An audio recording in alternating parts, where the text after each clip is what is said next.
আসসালামু আলাইকুম প্রিয় শ্রোতা, শুরু করছি মুক্তিযোদ্ধা মতিউর রহমান রিন্টু লিখিত আমার ফাঁসি চাই বইয়ের আজকের পঞ্চম পর্ব। 20শে ফেব্রুয়ারি বিকেলে আমাদের মনে হলো আজ রাত 12টার পরই তো 21শে ফেব্রুয়ারি, মহান শহীদ দিবস। সিদ্ধান্ত নিলাম শহীদ দিবস উদযাপন করার। এই জন্য 6টি টিন মানে তেল বা মুড়ির টিন আর গায়ের চাদর দিয়ে মহেন্দ্রগঞ্জ বিএসএফ ক্যাম্পের মাঠে আমরা তৈরি করি অস্থায়ী কৃত্রিম শহীদ মিনার। রাত 12টা 1 মিনিটে গোলাম মোস্তফা খান মিরাজ, মোবারক হোসেন সেলিম, আব্দুল রউফ শিকদার সহ আমরা আরও 10 জন লাইন ধরে আব্দুল কাফার চৌধুরী রচিত শহীদ আলতাফ মাহমুদ সুরপিত বিখ্যাত ঐতিহাসিক অমর গান আমার ভাইয়ের রক্তে রাঙানো 21শে ফেব্রুয়ারি আমি কি ভুলিতে পারি গাইতে গাইতে মাঠ প্রদক্ষিণ করে আমাদের তৈরি শহীদ মিনারে পুষ্প অর্পণ করি। মহেন্দ্রগঞ্জ বিএসএফ ক্যাম্পের প্রায় সকল সদস্য গভীর কৌতূহল আর আগ্রহ নিয়ে দাঁড়িয়ে শ্রদ্ধার সাথে এ দৃশ্য অবলোকন করেছে। বঙ্গবীর কাদের সিদ্দিকী বীরুত্তমের পক্ষ থেকে সাভারের মাহমুবুর রহমান মাহবুব মহেন্দ্রগঞ্জ বিএসএফ ক্যাম্পে প্রথম আমাদের সাথে সাক্ষাৎ করেন। দিন দশেক পর আমাদেরকে বঙ্গবীর কাদের সিদ্দিকীর নেতৃত্বে গড়ে ওঠা জাতীয় মুক্তিবাহিনীর হেডকোয়ার্টার চান্দুভুঁইতে নেওয়া হয়। চান্দুভুঁই নামক স্থানে দুই পাহাড়ের মাঝখানে, যেখানে দিনে সূর্য দেখা যায় না, আকাশটাও দেখা যায় না, জঙ্গলের ভেতর এমন একটি স্থানে খড়কুটো দিয়ে কোনো রকমে বানানো ঘরে আমাদের থাকার ব্যবস্থা হলো। আদিম যুগে মানুষ যখন পাহাড়ে জঙ্গলে বাস করত, তখন হয়তো মানুষ থাকার জন্য এর চাইতে ভালো ঘর করেছিল। বঙ্গবীর আব্দুল কাদের সিদ্দিকী বীরুত্তমের কাছে এলাম, কিন্তু দুঃখ গেল না, দুঃখ সঙ্গেই রয়ে গেল। এখানেও ক্ষুধার যন্ত্রণা, প্রতি 24 ঘন্টায় একবার খাওয়া। বেলা 12টার দিকে নারিকেলের আচার, এক আড়া ভাত, সঙ্গে সামান্য ডাল। পরের দিন আবার ওই বেলা 12টায় ওই পরিমাণ ভাত, অর্থাৎ 24 ঘন্টা পর পর একবার সামান্য ভাত। চান্দুভুঁই পৌঁছার 3 দিন পর বাঘা কাদের সিদ্দিকীর সঙ্গে আমাদের দেখা হলো। বাঘা সিদ্দিকী আমাদের প্রথম দর্শনেই বললেন, কষ্টের আগুনে জ্বলে জ্বলে অঙ্গার হতে হবে, তারপর দেশ সেবা করতে হবে। যদি পারো তাহলে তোমরা আমার সাথে থাকো, না পারলে ভাই চলে যাও। তিনি আরও বললেন, হাসি মুখে কষ্ট করতে না পারলে দেশ সেবা করা যাবে না। দেশ সেবার মানেই হচ্ছে কষ্ট করা। 1971-এ মুক্তিযুদ্ধের চাইতেও আরও বেশি কষ্ট করতে হবে, আরও বেশি ত্যাগ স্বীকার করতে হবে। 1971-এ আমরা সব কিছুই খুব সহজে পেয়ে গিয়েছিলাম, তাই জাতির জীবনে আজ এই বিপর্যয় নেমে এসেছে। তাই বলি ভাই, যদি কষ্ট করতে পারো, যদি সর্বোচ্চ ত্যাগ স্বীকার করতে পারো, তাহলেই আমার সাথে চলো। প্রতি উত্তরে আমরা বললাম, আমরা জ্বলে পড়ে ছাই হয়ে যাব, তবু আপনার সাথে দেশের কাজ করব। সাথীদের প্রায় আমি বলতাম, পৃথিবীতে এমন কোনো লেখন আছে এই জায়গা, এই পরিবেশ, এই ঘটনা নিয়ে লিখে মানুষকে বোঝাতে পারবে? আমরা অধিকাংশই 1971-এর মুক্তিযোদ্ধা, তাই সামরিক ট্রেনিংয়ের বিশেষ প্রয়োজন হলো না। মাসখানেক ট্রেনিংয়ের মহড়া দিয়ে আমরা সরাসরি ডিফেন্সে চলে গেলাম। ডিফেন্স মাসে সীমান্ত এলাকায় আমাদের ক্যাম্প। আমরা 10 জন বিচ্ছিন্ন হয়ে এক এক ক্যাম্পে এক একজন চলে গেলাম। আমি গেলাম ময়মনসিংহ জেলার হালুয়াঘাট সীমান্তের ক্যাম্পে। সিদ্ধান্ত হলো গেরিলা যুদ্ধের জন্য দেশের ভেতরে গিয়ে শেখ মুজিব অনুসারী যুবকদের সামরিক প্রশিক্ষণ দিয়ে বিভিন্ন স্থানে গেরিলা ক্যাম্প গড়ে তোলা। G3 অটোমেটিক রাইফেল, পাকিস্তানের তৈরি এই রাইফেল 1971-এ মুক্তিযুদ্ধের সময় পাকিস্তানিরা আমাদের বিরুদ্ধে ব্যবহার করেছিল। দেশ স্বাধীন হওয়ার পর ভারত এই G3 রাইফেল সহ পাকিস্তানি অন্যান্য অস্ত্রশস্ত্র নিয়ে গিয়েছিল। MMG মিডিয়াম মেশিন গান, স্টেন গান, 6 ইঞ্চ সহ মর্টার সহ আমরা আরও 18 জন যোদ্ধা বৃহত্তম সিলেটের সুনামগঞ্জ জেলায় প্রবেশ করি। আমাদের আরও কয়েকটি গ্রুপ বিভিন্ন সীমান্ত দিয়ে দেশের ভেতরে প্রবেশ করে। সুনামগঞ্জের অধিকাংশ জায়গা হলো হাওর অঞ্চল। এই অঞ্চলের প্রধান বৈশিষ্ট্য হলো হিন্দু এবং মুসলমান পৃথক পৃথক গ্রামে বাস করে। যে গ্রামে হিন্দু বাস করে তার 5-7 মাইল পর অন্য একটি গ্রামে মুসলমান বাস করে, তার 5-7 মাইল পর আবার হিন্দু গ্রাম। এখানে এক এক পরিবার 500-700 এমনকি 1000-1200 মণ ধান পায়, তবে মুসলমানের চেয়ে হিন্দুরাই বেশি ধনী। এখানে 15-20 মাইলের মধ্যে কোনো পাকা বা পিচের রাস্তা নেই। হাওর এবং নিম্ন অঞ্চল হওয়ায় প্রচুর ফসল হয়। নগর বা শহর সভ্যতা কী জিনিস এখানকার মানুষ তা জানে না। এখানে কোনোদিন সাম্প্রদায়িক দাঙ্গা ঘটেনি। হিন্দুরা মহা উৎসবে মহা আনন্দে ধর্মীয় উৎসব পালন করে। নগর সভ্যতার আলো এখানে পৌঁছায়নি, হয়তো তাই সংখ্যালঘুর দুঃখ, সংখ্যাগুরুর অত্যাচার কোনো কিছুরই লেশমাত্র নেই। দিনের বেলা একটি হিন্দু গ্রামে চুপচাপ বসে থাকা, খাওয়া দাওয়া, সন্ধ্যা হলে অন্য একটি হিন্দু গ্রামের উদ্দেশ্যে হেঁটে যাত্রা করা। এভাবে একটি হিন্দু গ্রাম থেকে 8-10 মাইল কিংবা তার চেয়েও দূরের আরও একটি হিন্দু গ্রামে সারা রাত ধরে হেঁটে যাওয়া। সারা রাত হাঁটার পথে অন্য কোনো গ্রাম পড়ে না তা কিন্তু নয়, কিন্তু সেই গ্রামে ওঠা যাবে না, কারণ ওই গ্রাম মুসলমানের। আমাদের কমান্ডার, রক্ষী বাহিনীর ডেপুটি লিডার সুকুমার সরকারের এক কথা, কোনো মুসলমান গ্রামে ওঠা যাবে না, কারণ মুসলমানরা আমাদের বাংলাদেশ সেনাবাহিনীর কাছে ধরিয়ে দিবে। তাই আমরা কোনো মুসলমান গ্রামে উঠব না। সন্ধ্যা হলে আমরা হাঁটা শুরু করি। সারা রাত হেঁটে এক হিন্দু গ্রাম থেকে আরেক হিন্দু গ্রামে গিয়ে উঠি। এভাবে দিনে খাওয়া দাওয়া, চুপচাপ বসে থাকা এবং সারা রাত হাঁটা। দিন 10 পরেই শরীর কাঁপতে লাগলো। প্রথমে আমি ভাবলাম এটা বুঝি আমার কোনো রোগ। পরে দেখি সকলেরই শরীর কাঁপছে এবং সকলেই আমাকে তাদের শরীরের অবস্থা অবহিত করছে। কিন্তু শরীর যতই কাঁপুক, রাতে তো আর হাঁটা বন্ধ করা যাবে না, হাঁটতে তো হবেই। হাঁটা ছাড়া আমাদের বিকল্প কোনো পথই খোলা নেই। একদিন সন্ধ্যার পর হাঁটা শুরু করলাম। নিশিরাত পার হয়, কিন্তু হিন্দু গ্রাম আর আসে না। সামনে আবছা একটা গ্রাম দেখা যায়, কিন্তু ওই গ্রামে ওঠা যাবে না, ওটা মুসলমানদের গ্রাম। রাত শেষে ভোর হয় হয় ভাব। আমাদের সকল সাথী বেঁকে বসলো। তাদের শরীর আর চলছে না, আর হাঁটতে পারছে না। সকলের এক দাবি, এই গ্রামেই উঠতে হবে, এই গ্রামেই আশ্রয় নিতে হবে। কিন্তু কমান্ডার সুকুমার সরকারের ওই একই কথা, এটা মুসলমানদের গ্রাম, এই গ্রামে ওঠা বা আশ্রয় নেওয়া যাবে না। এর পরের গ্রাম হিন্দু, সেই গ্রামে আশ্রয় নেওয়ার জন্য উঠতে হবে। এই কথা শুনে সবাই বসে পড়লো, কেউ কেউ শুয়েও পড়লো। সামরিক ভাষায় যাকে বলে ট্রপস আউট অফ অর্ডার। সুকুমার সরকার আর আমি দাঁড়িয়ে, বাকি সবাই যে যার মতো কুয়াশা ভেজা ঘাসের ওপর শুয়ে আর বসে। সুকুমার বাবু আমাকে বললেন, বাঁচতে চাইলে ট্রপস উঠাও। আমি শত চেষ্টা করেও কাউকেই উঠাতে পারলাম না। অবশেষে কমান্ডার সুকুমার আঞ্চলিক ভাষায় বললেন, শালার ভাইরা আমার কি, ব্যাক টু ইন মরবে, চলো এই মুসলমান গ্রামেই উঠি। বলে গ্রামের দিকে হাঁটতে লাগলেন। ধীরে ধীরে সবাই উঠে দাঁড়াতে লাগলো। সুকুমার বাবু এবার গ্রামের দিকে হাঁটা শুরু করলো।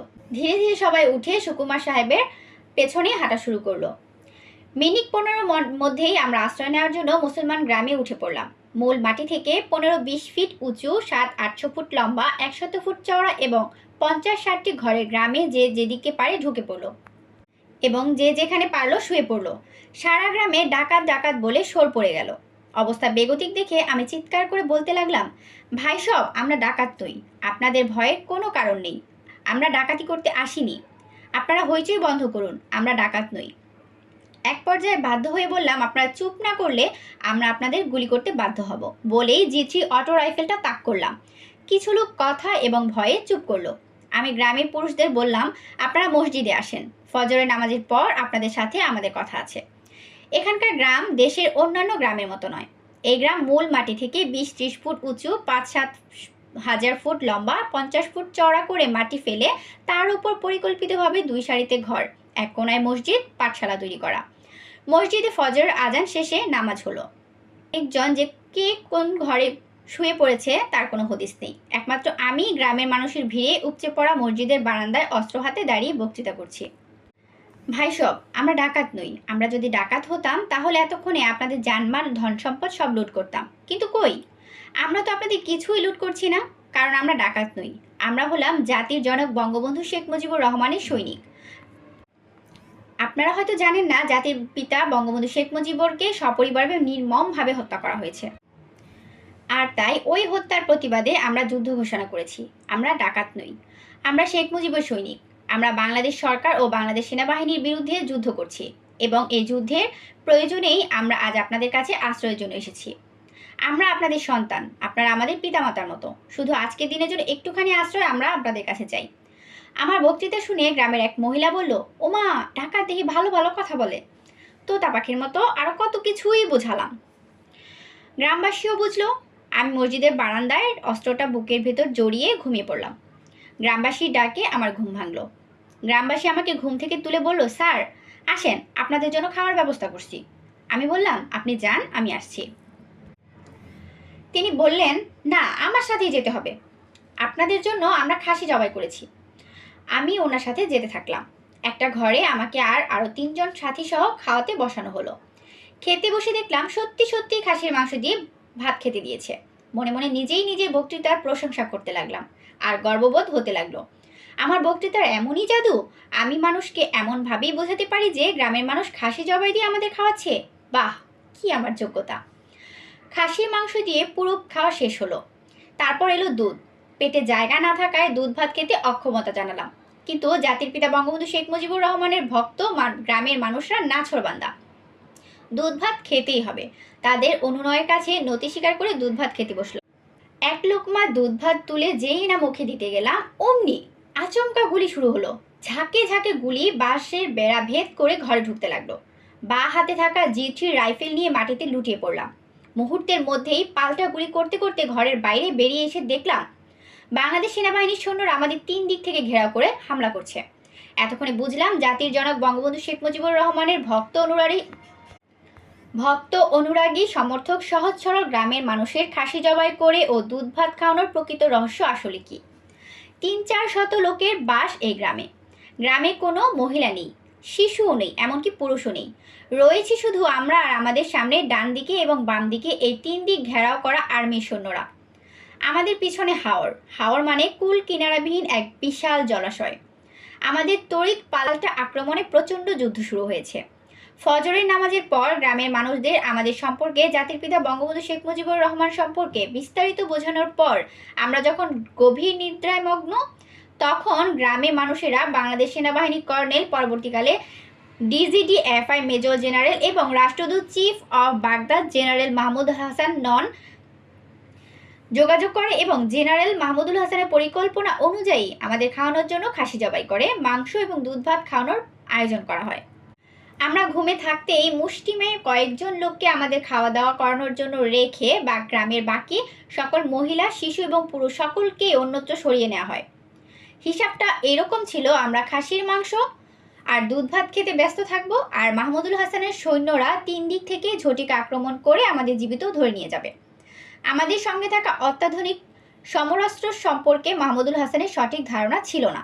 তিনি আমাদের আন্ডার এস্টিমেট করেছিলেন, অস্ত্রশস্ত্রে দুর্বল মনে করেছিলেন। ফলে প্রায় 3 শতাধিক সৈন্য নিয়ে 3 দিক থেকে ঘেরাও করে আক্রমণ করেও আমাদের কাবু করতে পারেননি। আমরা ত্বরিত পাল্টা আক্রমণের মাধ্যমে মাহমুদুল হাসানের আক্রমণ প্রতিহত করে দিই। জেনারেল মাহমুদুল হাসান হেলিকপ্টারের সাহায্যে অস্ত্র এবং সৈন্য সমাবেশ করতে থাকে। আমরা হেলিকপ্টারকে লক্ষ্য করে 6 ইঞ্চ মর্টার থেকে গোলা নিক্ষেপ করলে হেলিকপ্টার পালিয়ে যায়। কিন্তু ইতিমধ্যেই জেনারেল মাহমুদুল হাসান তার সৈন্যবল ও অস্ত্রবল বিপজ্জনক মাত্রায় বৃদ্ধি করে।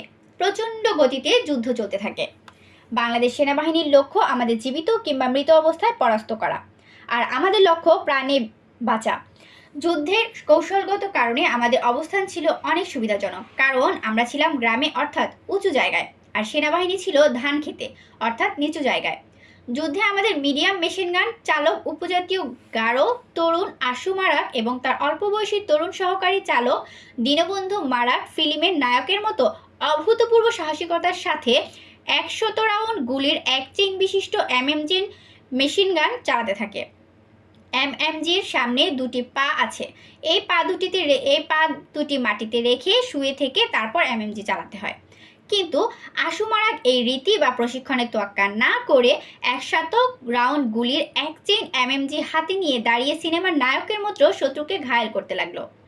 আর তার সাথে তাল মিলিয়ে কিশোর তরুণ যুবক দীনবন্ধু চেইনে দ্রুত 100 রাউন্ড গুলি ভরে চেইন MMGতে ফিট করে দিতে লাগলো। সিনেমায় যেমন নায়ক একের পর এক শত্রু নিধন করে যায়, কিন্তু নায়কের গায়ে একটিও গুলি লাগে না, বাস্তব যুদ্ধেও আশু মারাক ওই রকম একের পর এক শত্রু নিধন করে যেতে লাগলো। কিন্তু আশু মারাকের গায়ে শত্রুর গুলি লাগলো না। আমরা প্রকৃত অর্থে 4 দিক থেকেই ঘেরাও। আমাদের পালাবার কোনো পথ নেই, কারণ 3 দিকে সেনাবাহিনী আর একদিকে কুল কিনারাবিহীন হাওরের বিশাল জলরাশি। পালাবার কোনো পথ নেই। জেনারেল মাহমুদুল হাসানের ধারণা ছিল আমরা আর কতক্ষণ যুদ্ধ করব, 1 ঘন্টা, 2 ঘন্টা, 5 ঘন্টা, 24 ঘন্টা বা একদিন, তারপর কি হয় মৃত্যু, না হয় বন্দি। আসলেও তাই, আমাদের তো পালাবার কোনো পথ নেই। প্রচণ্ড যুদ্ধে কেউ কারোর নাহি ছাড়ে সমানই সমান। আমি চিন্তিত হলাম। ক্রলিং করে এক জায়গা থেকে আরেক জায়গায় গিয়ে নিজেদের সর্বশেষ অবস্থানটা দেখে নিলাম। যুদ্ধ শুরু হয়েছে দুপুরবেলা, এখন প্রায় সন্ধ্যা হয়। মনে মনে সেলফ ডিসিশনটা কি নিব ভাবতে লাগলাম। ধরা পড়ব নাকি আত্মহত্যা করব। ঠিক এমন সময় আমাদের কমান্ডার সুকুমার বাবু ঠিক এই ভাষায় কে আছো জোয়ান, হও আগুয়ান, হাঁকিছে ভবিষ্যৎ বলেই আমাকে বললেন, ওই উত্তর দিকে হিজল গাছগুলোর আড়ালে যে সৈন্যগুলো আছে তাদের যদি এক ঝটিকা আক্রমণে নিহত বা সরিয়ে দিতে পারো, তাহলেই কেবল আমরা বাঁচতে পারি, কারণ ওই একটি মাত্র পথ আছে পালাবার। কমান্ডারের কথা শুনিয়ে এতক্ষণ মনে মনে যে সেলফ ডিসিশনের কথা ভাবছিলাম তার একটা সুরাহা হয়ে গেল। সিদ্ধান্ত নিয়ে ফেললাম, হয় সেনাবাহিনীদের নিহত বা তাড়িয়ে দেব, অথবা নিজেই মরে যাব। 3 জন সাথী বন্ধুকে ইশারায় কাছে রাখলাম। আমি সহ 4 জনের একটা সুইসাইড স্কোয়াড গঠন করলাম। যদিও পরিস্থিতি ও পরিবেশে আমরা সকলেই সুইসাইড স্কোয়াড মেম্বার হয়ে গেছি, তারপরও একটা সামান্য আনুষ্ঠানিকতার মাধ্যমে একে অপরের সাথে কমর দর্পণ করে গুলি করতে করতে হিজল গাছের বাগানের দিকে ঝটিকা আক্রমণ করলাম।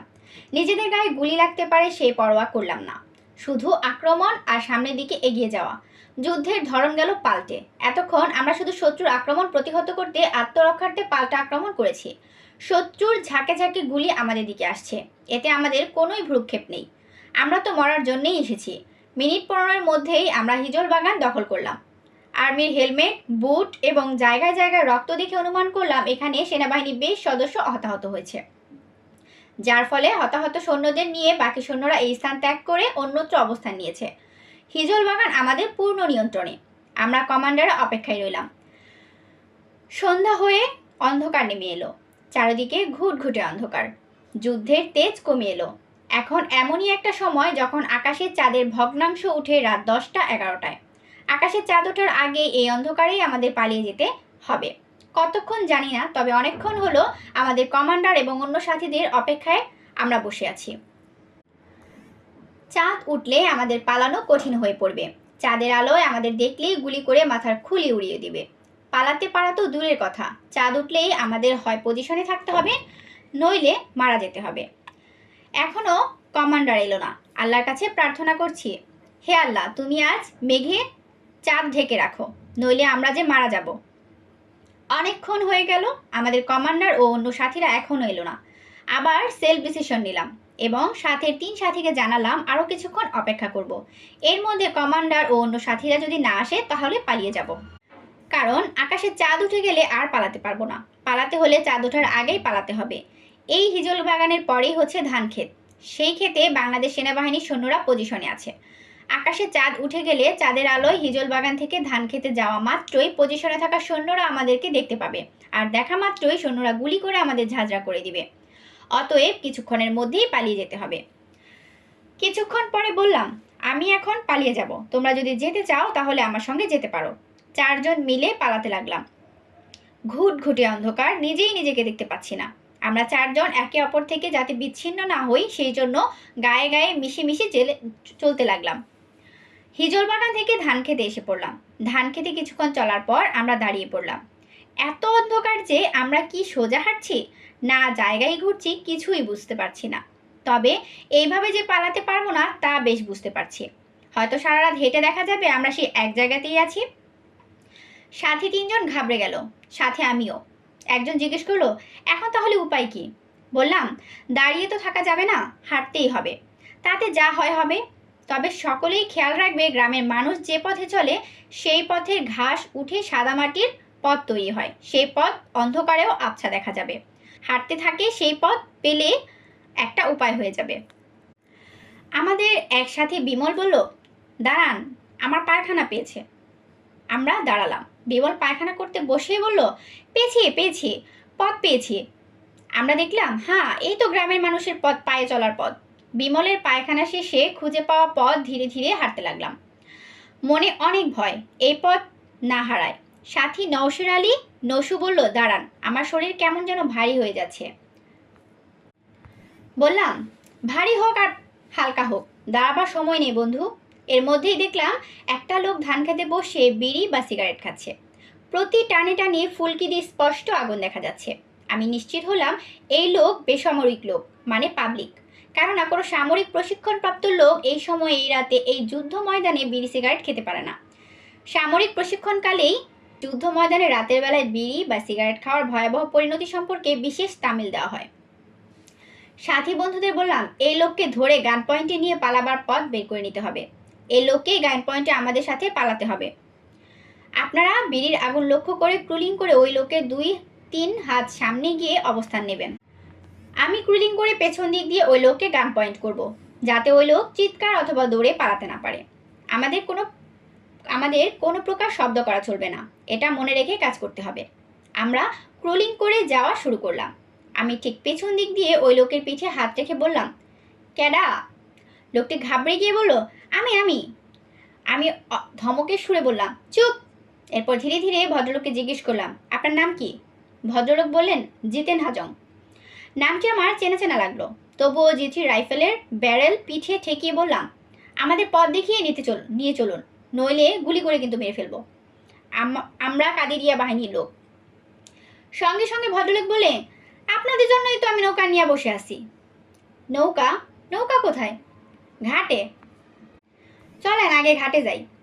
জিতেন হাজং হলেন কমরেড মণি সিংয়ের কমিউনিস্ট পার্টির সদস্য। সংগ্রামী আর বিপ্লবী মানুষের সাহায্য করাই যার ধর্ম। সুনামগঞ্জ সীমান্ত এলাকার বাসিন্দা চিরকুমার জিতেন হাজং চিরকাল মানুষের সেবা করেই জীবন কাটিয়ে দিচ্ছেন। এই সুনামগঞ্জ অঞ্চলে মোটামুটি সমস্ত মানুষ জিতেন হাজংকে চেনে। তিনি ইতিহাস প্রসিদ্ধ তেভাগা আন্দোলন, লাঙ্গল যার জমি তার এবং জমিদারি প্রথা বাতিল আন্দোলনে বিপ্লবী যোদ্ধা ছিলেন। তিনি ইতিহাস প্রসিদ্ধ তেভাগা আন্দোলন, লাঙ্গল যার জমি তার এবং জমিদারি প্রথা বাতিল করে আন্দোলন বিপ্লবী যোদ্ধা ছিলেন। যৌবন বয়সে তিনি কমরেড মণি সিংয়ের সহযোদ্ধা ছিলেন। তিনি ঐতিহাসিক সাঁওতাল বিদ্রোহে তীর ধনুক নিয়ে ব্রিটিশ সৈন্যদের সাথে যুদ্ধ করেছেন। 71 সালে আমাদের মহান মুক্তিযুদ্ধের সময় মুক্তিযোদ্ধাও ছিলেন। কিন্তু ওই অঞ্চলে তেমন একটা যুদ্ধ না হওয়ায় তিনি যুদ্ধ করতে পারেননি বলে দুঃখিত। আন্দোলন, সংগ্রাম, যুদ্ধ জিতেন হাজংয়ের কাছে একটা নেশার মতো। সীমান্তে আমাদের ঘাঁটিতে তিনি একবার এসেছিলেন। যোদ্ধাদের জিতেন হাজং ভালোবাসেন। নিজের বিপদ উপেক্ষা করে যোদ্ধাদের সাহায্যে এগিয়ে আসতে তিনি দারুণ আনন্দ পান। তাই আমরা যখন সীমান্ত থেকে দেশের ভেতরে ঢুকি তখন থেকেই নিরাপদ দূরত্বে থেকে তিনি আমাদের ছায়ার মতো অনুসরণ করেছেন। এই অঞ্চল তার এতই নখদর্পণে যে আমরা যখন রাতে রওনা হতাম তিনি সহজেই অনুমান করে নিতে পারতেন আমরা এক রাতে পায়ে হেঁটে কত দূরে এবং কোথায় গিয়ে পৌঁছতে পারি। পরের দিন তিনি আবার আমাদের কাছাকাছি কোনো জায়গায় অবস্থান নিতেন, কিন্তু সরাসরি আমাদের কাছে আসতেন না। এই অঞ্চলের হিন্দু মুসলমান সকলের কাছেই তার সমাদর ছিল। ঘর সংসার থেকে চিরকুমার এই পুরুষের কাজই ছিল আজ এই গ্রাম কাল অন্য গ্রাম ঘুরে বেড়ানো। ঘাটে এসে দেখলাম সত্যি একটা বড় জেলে নৌকা রয়েছে, সঙ্গে 3 জন মাঝি। জিতেন হাজং সহ আমরা 4 জন নৌকায় উঠে পড়লাম। আমাদের 4 জনের একজন হলো কমান্ডারের ছোট ভাই অরুণ সরকার। নৌকায় উঠেই অরুণ সরকার বলল, দাদারে সারা যাবো না, দাদারে আনার ব্যবস্থা করেন। জিতেন হাজং বললেন, তোমরা নৌকায় বহো, আমি কমান্ডারে খুঁজে আনি। জিতেন হাজং কমান্ডার সুকুমার বাবু এবং অন্য সাথীদের খুঁজতে গেল। আমরা 4 জন নৌকা থেকে নেমে শুয়ে পজিশন নিয়ে থাকলাম। এক সময় অন্ধকারে দেখলাম খুবই কাছাকাছি একদল সৈন্য সারিবদ্ধভাবে লাইন দিয়ে আমাদের দিকে আসছে। আমরা 4 জন পজিশনে চুপ করে শুয়ে থাকলাম। সৈন্যরা আমাদের 2-3 হাত দূর দিয়ে নৌকার দিকে এগিয়ে গেল। এরপর কমান্ডার সুকুমার বাবু আস্তে আস্তে কোকিলের কণ্ঠে কু কু করে ডাক দিলেন। আমরা বুঝতে পারলাম এই সৈন্যদল আমাদেরই সাথী। আমরাও পাল্টা কু কু ডাক দিয়ে তাড়াতাড়ি নৌকার দিকে গেলাম। সার দ্রুত সবাই নৌকায় উঠে পড়লাম। নৌকা ছেড়ে দিল। অতিরিক্ত বৈঠা ও মাস্তুল দিয়ে আমরাও নৌকা বাইতে লাগলাম। আকাশে চাঁদ ওঠার আগেই অন্তত 2-3 মাইল দূরে চলে যেতে হবে। দ্রুত গতিতে নৌকা চলতে লাগলো। 2/3 ক্ষয় হয়ে যাওয়া চাঁদ চতুর্দিকে হালকা রূপলি আলো ছড়িয়ে আকাশে উঠল। চাঁদের মিষ্টি পরিষ্কার আলোতে সবকিছু স্পষ্ট দেখা যাচ্ছে। কুল কিনারাবিহীন বিশাল জলরাশির মাঝে একটা নৌকায় আমরা সবাই বসে আছি। এতক্ষণে আমাদের মুখে কথা ফুটল। আমরা সবাই আশ্চর্যজনকভাবে বিধাতার কৃপায় সম্পূর্ণ অক্ষত অবস্থায় পালিয়ে এসেছি। এ যেন কিছুতেই বিশ্বাস হতে চায় না। মনের আনন্দে মনে হলো উচ্চ কণ্ঠে গান গাই। আমাদের এই বাঁচার পেছনে যার একক অবদান তিনি আর কেউ নন, তিনি হলেন মানুষের সেবায় উৎসর্গকৃত প্রাণ জিতেন হাজং। জিতেন হাজংয়ের প্রতি কৃতজ্ঞতার শেষ নেই, আমাদের ঋণেরও শেষ নেই। কোনোদিন না কোনোদিন এমন আসবে যেদিন জিতেন হাজংয়ের ঋণ শোধ করার অন্তত চেষ্টা করা যাবে। ভোর হলো, নৌকা তীরেও ভিড়ল। আমরা সবাই নৌকা থেকে নেমে পড়লাম। জিতেন হাজংকে বুকে জড়িয়ে ধরে বিদায় নিলাম। আবার পথ চলতে শুরু করলাম। এবার পথ চলার লক্ষ্য হলো সীমান্তের দিকে। উদ্দেশ্য সীমান্তের নিকটবর্তী জায়গা দিয়ে আমরা ঘুরতে থাকব। জনগণের অবস্থা খুব একটা ভালো দেখলাম না। আমাদের হাতে অস্ত্র আছে বলেই জনগণ আমাদের কিছু বলেননি, কিন্তু মনে হয়েছে পারলে জনগণ আমাদের ধরে ফেলে। জনগণকে এত বোঝাচ্ছি জাতির জনক বঙ্গবন্ধু শেখ মুজিবুর রহমানের এই দেশে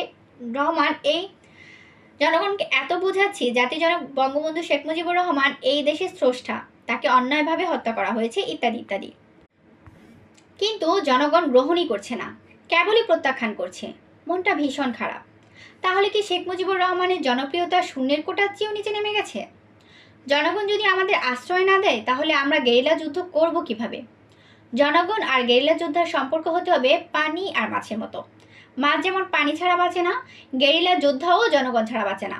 পানি যদি মাছকে আশ্রয় না দেয় তাহলে মাছের যেমন নিশ্চিত মৃত্যু হবে, ঠিক জনগণ যদি গেরিলা যোদ্ধাকে আশ্রয় না দেয় তাহলে গেরিলা যোদ্ধারাও নিশ্চিত মৃত্যু হবে। মনে নানান প্রশ্ন। শেখ মুজিবুর রহমান কি মানুষের কাছে এতই অগ্রহণযোগ্য হয়ে পড়েছিল? তাকে এইভাবে খুন করা হলো, আমরা তার প্রতিবাদে যুদ্ধ করতে এলাম, অথচ জনগণ আমাদের গ্রহণই করছে না। আসলে সশস্ত্র প্রতিবাদই শেষ কথা নয়। আমরা যারা শেখ মুজিবের অনুসারী, আমাদের নিজেদের কর্ম দ্বারা এবং জনগণকে বোঝানোর মাধ্যমে ধীরে ধীরে আবার শেখ মুজিবের প্রতি মমত্বশীল করে তুলতে হবে এবং শেখ মুজিবুর রহমানের হারানো জনপ্রিয়তা আবার ফিরিয়ে আনতে হবে। তাহলেই কেবল আমরা সশস্ত্র যুদ্ধ বা নিরস্ত্র লড়াইয়ে বিজয়ী হতে পারবো। এছাড়া আমাদের অন্য কোনো বিকল্প পথ নেই। জেনারেল মাহমুদুল হাসানের সৈন্যরা জনগণের মাধ্যমে আমাদের গতিবিধির খবরাখবর নিয়ে পথে পথে অ্যাম্বুশ করতে থাকলো। অ্যাম্বুশ মানে হচ্ছে আগে থেকেই ফাঁদ পেতে বসে থাকা। আমরা এক সন্ধ্যায় বাংলাদেশ সেনাবাহিনী জেনারেল মাহমুদুল হাসানের অ্যাম্বুশে ফাঁদে পা দিলাম। সন্ধ্যায় এক আক্ষেতের পাশ দিয়ে যাওয়ার সময় আগে থেকে অ্যাম্বুশ করে ফাঁদ পেতে বসে থাকা বাংলাদেশ আর্মির সৈন্যরা অতর্কিতে আমাদের আক্রমণ করলো। আমরা আক্ষেতের ভেতর আশ্রয় নিয়ে পাল্টা জবাব দিলাম। প্রথমে তীব্র লড়াই শুরু হলো, তারপর রাতভর থেমে থেমে সংঘর্ষ চলতে লাগলো। রাত পোহালো, ভোর হলো,